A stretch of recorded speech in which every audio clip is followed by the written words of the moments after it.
Welcome to this edition of Marines TV Pendleton. I'm Corporal Stephen Holt. And I'm Lance Corporal Nick Linneman. Throughout our previous shows, we've taken you to different locations on Camp Pendleton. But this month's show, we're going on a little journey. We'll retrace the footsteps Marines take as they go from the recruiting office to the operating forces. Our journey begins here, at the recruiting substation in Oceanside, California, where recruiters sit down and speak with people interested in joining the Marine Corps.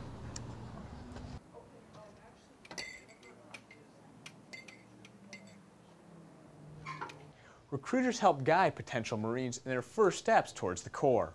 They help them begin the transition from civilian to Marine. Coming up in this month's show, Harriers visit Camp Pendleton. Marines from another country come to train. And Camp Pendleton Marines travel aboard ships to celebrate summertime. This journey is just beginning. Marines TV Pendleton is next.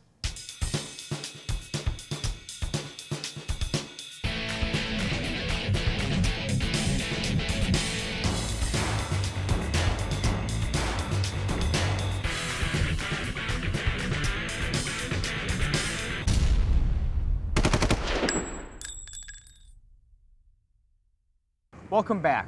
We're at Marine Corps Recruit Depot San Diego on the yellow footprints. These symbolize the commencement of the journey to earn the title U.S. Marine. These footprints symbolize the beginning of boot camp and the start of many things to come. Over the next 13 weeks, the recruits will achieve many things they thought were impossible and also learn to work together as a team. On the topic of teamwork, Lance Corporal Linneman joined a group of Tongan Marines as they visited Camp Pendleton.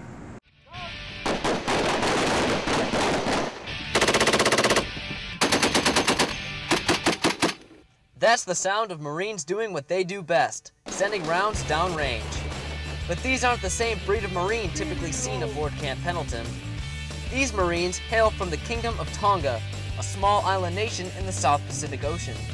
They are training with Marines at Camp Pendleton in preparation for their upcoming deployment to Iraq. This won't be the first time Tongan and American Marines have worked together in a time of war. The Royal Tongan Marines have a bit of history with the 1st Marine Division. It stretches back to World War II. A Tongan platoon was attached to the 1st Marine Division in Guadalcanal in the Solomon Islands. And the 1st Tongan contingent, they were attached to the 1st Marine Division in El Ramadi in 2004. The Tongans' training included a variety of events, including swimming, martial arts, and weapons familiarization.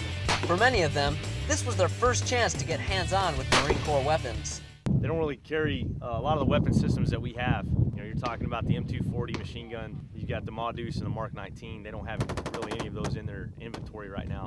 For them to come out and get this kind of training in our tactics and our weapons and equipment will kind of help them when they're in country in the event that, you know, something bad happens. They'll be able to at least have a working knowledge of these weapon systems and might be able to go over there and get on one of these up guns and, you know, take care of business. The 2nd Tongan contingent is slated to deploy early this fall. Reporting from Camp Pendleton, California, I'm Lance Corporal Nick Linneman. Every recruit that graduates Marine Corps recruit training can recall countless hours being spent on the parade deck. This is where they're taught the basics of drill and ceremony. Movements such as open ranks and column of files become second nature as the drill instructors continue to harshly install discipline into the young recruits.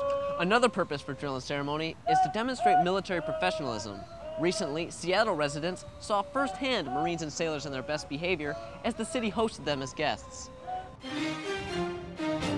Camp Pendleton Marines discovered that it doesn't rain every day in Seattle, the Emerald City.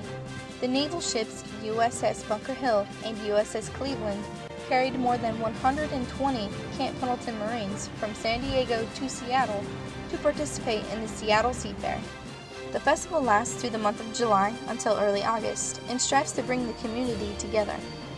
Marines and sailors supported several events focused on military awareness and appreciation. One such event was the procession of vessels through the Port of Seattle. Marines and sailors manned the rails while the public observed the parade from the piers. Sailors also offered tours of the ships while docked at Pier 91.